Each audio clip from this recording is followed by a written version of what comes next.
Hey everyone, welcome back to Eclipse Horror Stories, where true horror lives in the shadows.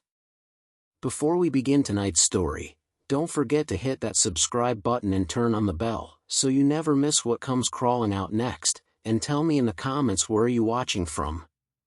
Now, turn off the lights, and let's begin.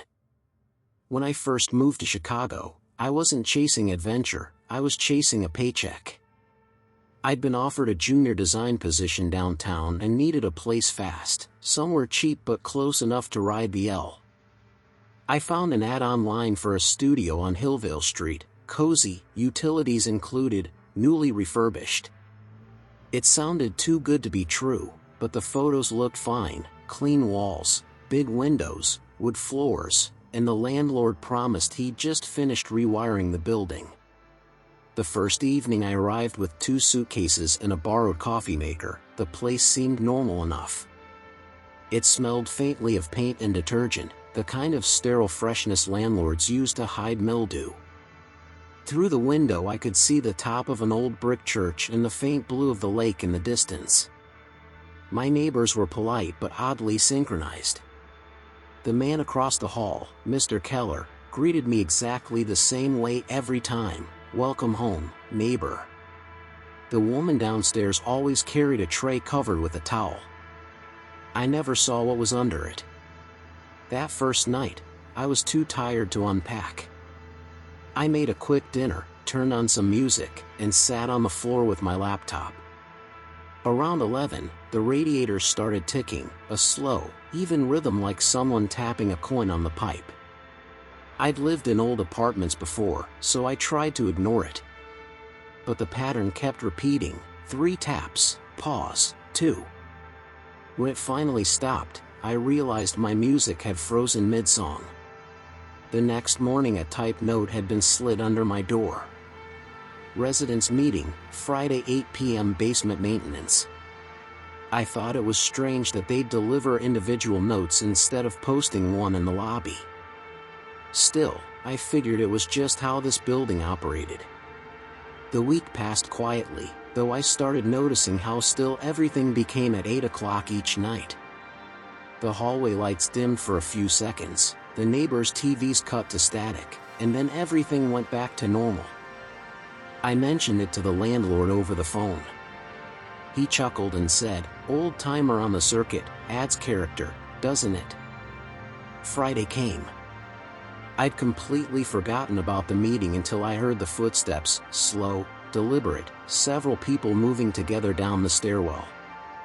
I opened my door just enough to peek out. Everyone was heading toward the basement, each holding something small in their hands. Keys, maybe? Hard to tell in the dim light. When they reached the bottom, the lights flickered once. The hallway smelled faintly of candle wax and something metallic, like coins rubbed between fingers. I told myself it was nothing, maintenance, probably, or some old building superstition, and shut the door. A few minutes later, the tapping started again. 3, pause, 2. This time, it came from the floor beneath me. By the second Friday in that building, I'd memorized its sounds. The elevator cables clanked at odd hours, the pipes hissed after showers, and every evening the lights dimmed for exactly 6 seconds. I told myself it was just an old electrical timer, but I started counting those seconds without meaning to. That Friday, I decided to see what this so-called maintenance meeting actually was. Curiosity, I figured, was safer than imagination. Around 7:50, the hallway grew quiet. Television noise, conversation, even footsteps from the unit above, all faded until the building felt hollow. Then came the first door latch, then another, a slow domino of metal clicks as my neighbors stepped out carrying small objects, folded papers, jars, keys. Each person moved calmly toward the stairwell. I followed at a distance, phone in hand. The basement door was half open, letting out a draft that smelled of damp concrete and candle wax. My phone's flashlight caught dust hanging in the air, floating like mist. From below came a murmur, dozens of voices speaking in unison, low enough that I couldn't make out words. The rhythm reminded me of the ticking pipes upstairs, a slow pattern that felt practiced. I thought of calling out, but something about that quiet harmony pinned me to the landing. When I finally looked through the door window, the basement lights flickered. The people were standing in a loose circle, all facing the same direction. I could only see the tops of their heads and the glint of metal in the center, maybe a bucket, maybe a vent cover. The older woman from downstairs turned her head slightly, as if she'd sensed me. She didn't seem surprised. She just raised a finger to her lips and held it there until the lights blinked off. I stumbled backward, heart racing. By the time the bulbs came back, the basement was empty. Upstairs, my phone buzzed once. A message from an unknown number read, "Attendance recorded. Thank you for joining us." I hadn't signed in, hadn't texted anyone, and my number wasn't listed anywhere yet, not even on the lease. That night, sleep didn't come easily. The pipes knocked again around 3 a.m., 3 taps, pause, 2, and the rhythm matched the cadence of the voices I'd heard in the basement. I told myself it was coincidence. But deep down, Chicago's usual city hum felt different that night, like the whole block had gone quiet just to listen. After that Friday, Hillvale Street stopped feeling like Chicago. The noise of the city, sirens, traffic, late-night music, somehow never reached my window anymore. It was like living inside a soundproof box with other people who'd forgotten how to speak.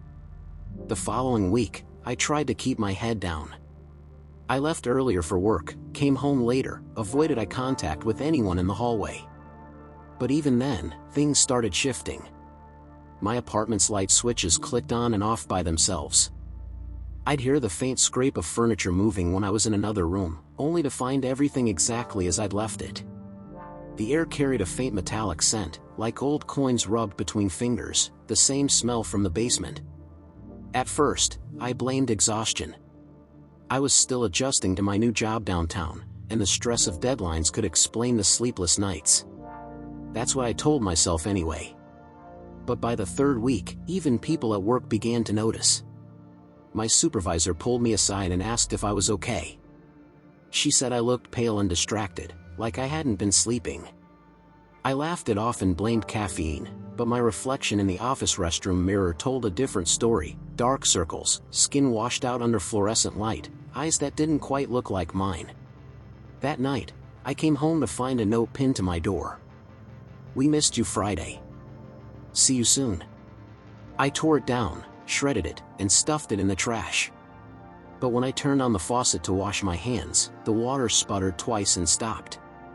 From somewhere behind the wall came that same tapping, 3 knocks, pause, 2, clear as if someone were knocking from the other side of the tile. I backed away, phone in hand. I turned on the recording app, set it on the counter, and let it run through the night.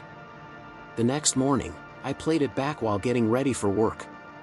For the first hour, there was nothing but static. Then, faintly, just before 3 a.m., a whisper so soft it almost blended with the hum of the fridge.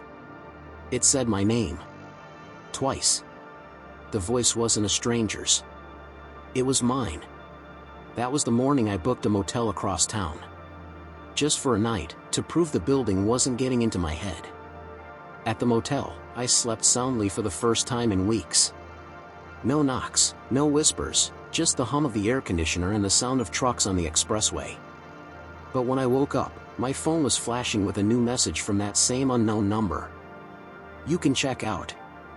We've already checked in." I packed and left immediately. When I returned to Hillvale Street, the building looked the same, but the air inside felt colder and quieter than ever. By the start of my 4th week on Hillvale Street, I was running on caffeine and dread. I couldn't focus at work anymore. Whenever the office was quiet, I'd catch faint sounds, the same pattern of knocks echoing in my head. My coworkers probably thought I was having a breakdown. Maybe I was. That Friday morning, I made a decision.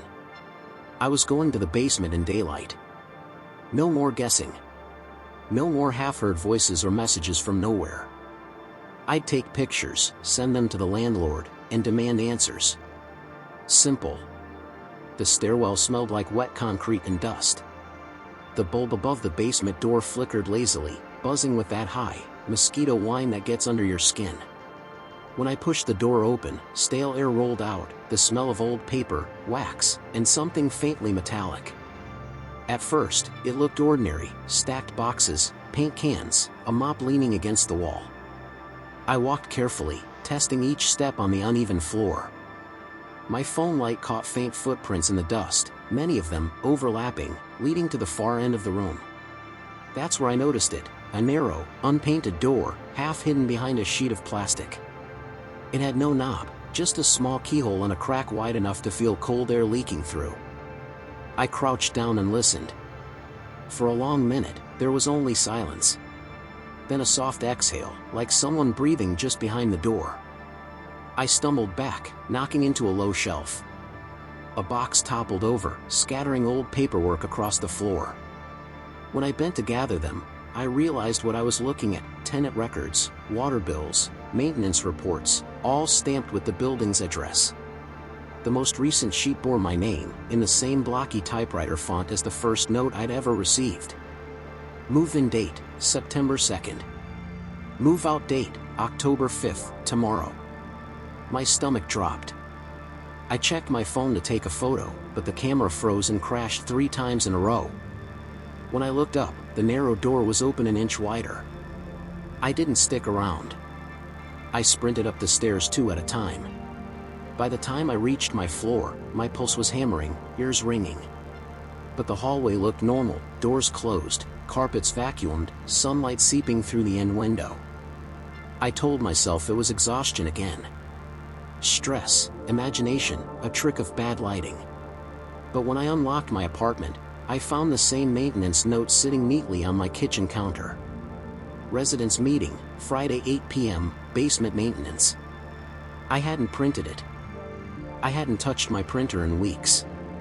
And somehow, the timestamp on the file matched that same moment I'd been standing in the basement.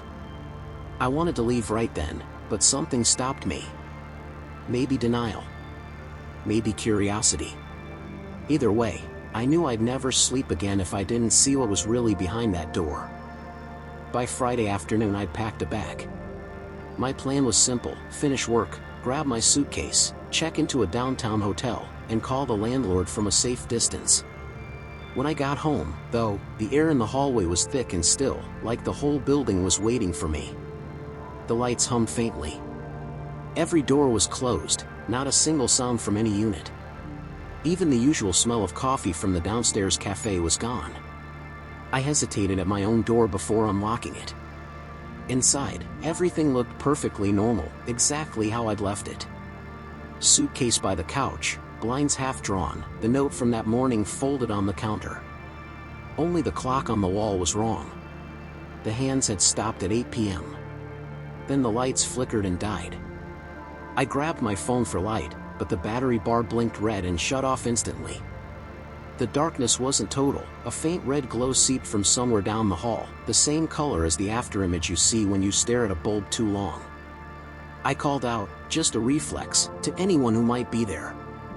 The sound of my voice felt swallowed, like the air itself absorbed it. Somewhere behind me, a floorboard creaked. Then another. Slow, deliberate steps moving from the far end of the corridor toward my apartment. I reached the door, turned the knob, locked. I hadn't locked it. The footsteps stopped on the other side.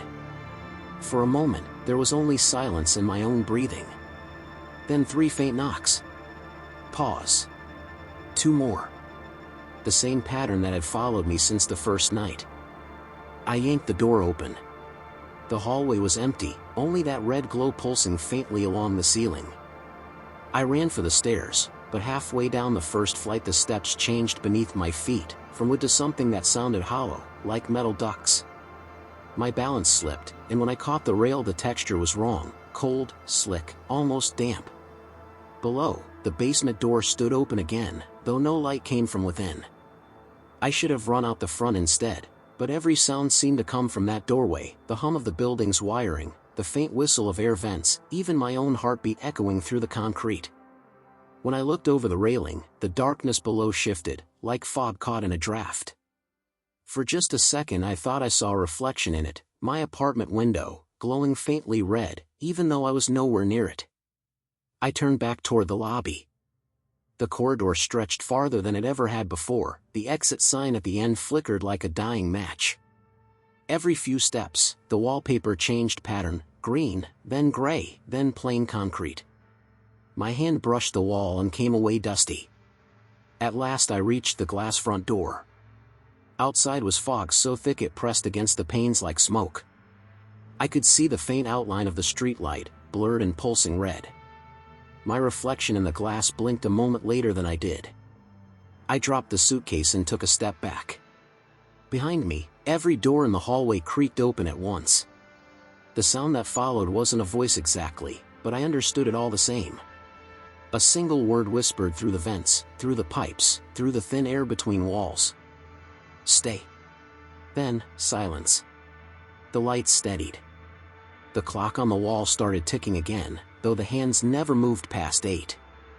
I must have passed out on the couch because when I opened my eyes, gray morning light was sliding through the blinds.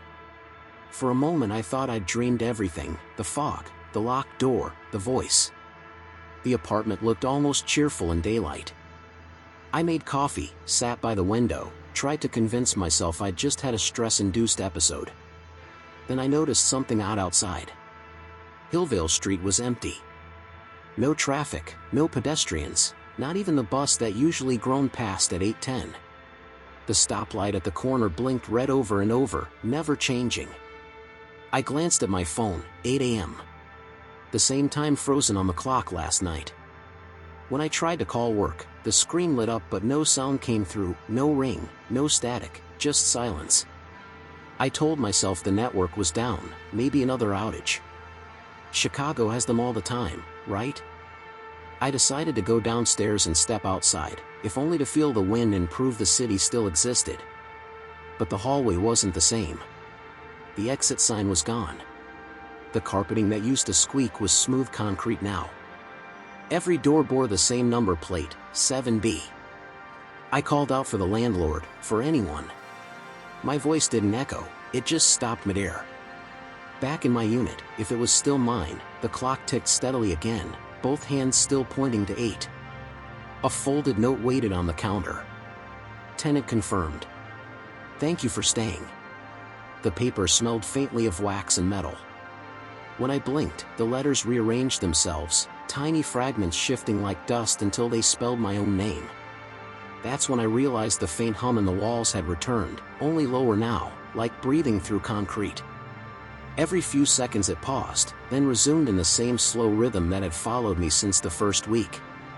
I stood there listening until the sound matched my heartbeat. Then it stopped. For a full minute, there was nothing, no traffic, no plumbing, no city noise, just the red light from the window spilling across the floor. I walked to the glass. The fog outside was gone.